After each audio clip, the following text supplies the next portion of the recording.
Doctor Sreevarma ஆயுள் தரும் ஆயுர்வேதா அறுவை சிகிச்சையில்லா குணம் ஆயுள் கால நிவாரணம். இன்றைய தலைப்புச் செய்திகள். இந்தியா அமெரிக்கா ஒப்பந்தம் தொடர்பான விவகாரத்தால் நாடாளுமன்றத்தில் பரபரப்பான சூழல். குடியரசுத் தலைவர் உரைக்கு நாடாளுமன்றத்தில் இன்று பிரதமர் மோடி பதிலுரை. இந்தியா அமெரிக்காவுடனான வர்த்தக ஒப்பந்தம் தொடர்பாக நாடாளுமன்றத்தில் கேள்வி எழுப்பிய விவகாரத்தில் 8 எம்பிக்கள் சஸ்பெண்ட் செய்யப்பட்டதற்கு எதிர்க்கட்சிகள் கடும் கண்டனம். விவாதிக்க திமுக ஒத்திவைப்பு நோட்டீஸ். தமிழகத்தில் தைரியமாக பேசுவது போல் காட்டிக்கொள்ளும் திமுக தங்களை காப்பாற்றிக் கொள்ள டெல்லியில் அடிபணிவதாக முன்னாள் அமைச்சர் ராஜேந்திர பாலாஜி காட்டம். தங்கள் கூட்டணி அன்பு கூட்டணி என்றும் திமுக கூட்டணி அடிமை கூட்டணி என்றும் சாடல். நாடாளுமன்றத்தில் ஜனநாயகம் இல்லை என திமுக அமைப்பு செயலாளர் RS பாரதி குற்றச்சாட்டு. திமுக தனது திட்டங்களை முறையாக செய்து வருவதாகவும் நிச்சயம் மீண்டும் வெற்றி பெறும் எனவும் நம்பிக்கை. புகழ்பெற்ற மருதமலை மாமணியே பாடல் வரிகளை விஜய்க்காக மாற்றி பாடிய விவகாரம். கடும் எதிர்ப்பை அடுத்து மன்னிப்பு கேட்டார் பாடகர் வேல்முருகன். இனி விரிவான செய்திகள். பரபரப்பான அரசியல் சூழலில் நாடாளுமன்றத்தில் குடியரசுத் தலைவர் உரைக்கு பிரதமர் மோடி இன்று பதிலுரை வழங்குகிறார். இந்த ஆண்டின் நாடாளுமன்ற கூட்டத்தொடர் நடைபெற்று வருகிறது. தொடக்க நாளில் குடியரசுத் தலைவர் திரௌபதி முர்மு உரை நிகழ்த்தினார். இதனைத் தொடர்ந்து மத்திய பட்ஜெட்டை நிதியமைச்சர் நிர்மலா சீதாராமன் கடந்த பிப்ரவரி 1ஆம் தேதி தாக்கல் செய்தார். குடியரசுத் தலைவர் உரை மீது கடந்த திங்கட்கிழமை முதல் விவாதம் நடைபெற்ற நிலையில் பிரதமர் மோடி இன்று பதிலுரை வழங்குகிறார். அமெரிக்காவுடனான வர்த்தக ஒப்பந்தம் தொடர்பாக பாஜக காங்கிரஸ் இடையே கடுமையான வார்த்தை போர் நடைபெற்று வருகிறது. இது குறித்த பிரச்சனையில் காங்கிரஸ் MP மாணிக்கம் தாகூர், மார்க்சிஸ்ட் உறுப்பினர் சு வெங்கடேசன் உள்ளிட்ட 8 எம்பிக்கள் சஸ்பெண்ட் செய்யப்பட்டனர். இதற்கு எதிர்க்கட்சிகள் கடும் கண்டனம் தெரிவித்து வரும் நிலையில் இன்றும் இந்த பிரச்சனை எதிரொலிக்கும் என எதிர்பார்க்கப்படுகிறது. இதனிடையே வர்த்தக ஒப்பந்தம் குறித்து விவாதிக்க திமுக சார்பில் ஒத்திவைப்பு நோட்டீஸ் கொடுக்கப்பட்டுள்ளது.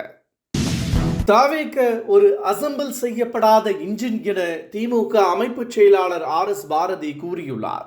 எதிர்க்கட்சிகள் அவசர கோலத்தில் பணிகளை செய்வதாக அவர் குறிப்பிட்டார். திமுக எந்த ஒரு செயலையும் அவசர கோலத்தில் செய்யாமல் நிதானமாகவும் சரியான முறையிலும் செய்வதாக அவர் குறிப்பிட்டுள்ளார். அடுத்த முறையும் திமுக தான் ஆட்சிக்கு வரும் என நம்பிக்கை தெரிவித்த அவர் நாடாளுமன்றத்தில் ஜனநாயகம் இல்லை எனவும் விமர்சித்தார். தமிழகத்தில் தைரியமாக இருப்பது போல் காட்டிக்கொள்ளும் திமுக தங்களை காப்பாற்றிக் கொள்ள டெல்லிக்கு சென்று மத்திய அரசுக்கு அடிபணிவதாக முன்னாள் அமைச்சர் ராஜேந்திர பாலாஜி தெரிவித்துள்ளார். அதிமுக கூட்டணி அன்பு கூட்டணி என்றும் திமுக கூட்டணிதான் அடிமை கூட்டணி என்றும் அவர் கடுமையாக விமர்சித்துள்ளார். அதிமுக கூட்டணிதான் வெற்றி பெறும் என கருத்து கணிப்புகள் தெரிவித்துள்ளதால் இதை பொறுத்து கொள்ள முடியாமல் அதிமுகவை ஊழல் கட்சி என விமர்சிக்கிறார்கள் என்றும் ராஜேந்திர பாலாஜி பதிலடி கொடுத்துள்ளார். முதலமைச்சர் MK ஸ்டாலின் தலைமையில் தமிழக அமைச்சரவை கூட்டம் நடைபெற உள்ளது. இந்த கூட்டத்தில் அரசு தாக்கல் செய்ய உள்ள இடைக்கால பட்ஜெட் குறித்து விவாதிக்கப்பட உள்ளதாக கூறப்படுகிறது. மேலும் தேர்தல் நடைபெற உள்ளதால் சில முக்கிய அறிவிப்புகளை வெளியிடுவது குறித்து முடிவு செய்யப்படும் என்றும் எதிர்பார்க்கப்படுகிறது.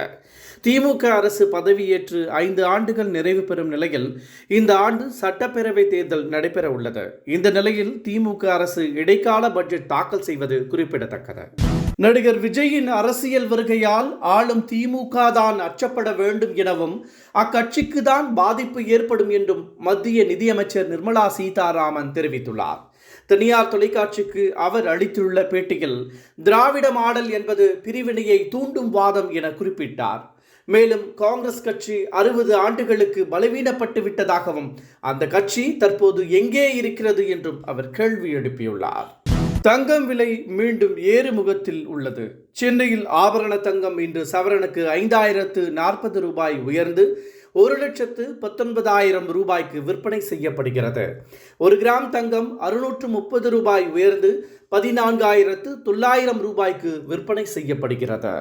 டாக்டர் ஸ்ரீவர்மா ஆயுள் தரும் ஆயுர்வேதா அறுவை சிகிச்சையில்லா குணம் ஆயுள் கால நிவாரணம். Branch express courier private limited. Domestic international cargo. உங்கள் இல்லம் தேடி வந்து கொரியர் புக்கிங் டெலிவரி செய்து தரப்படும். என்றும் உங்களுடன் மை இந்தியா. முக்கிய செய்திகளை உடனுக்குடன் தெரிந்து கொள்ள சப்ஸ்கிரைப் பண்ணுங்க, பெல் பட்டனை பிரஸ் பண்ணுங்க. என்றும் உங்களுடன் மை இந்தியா.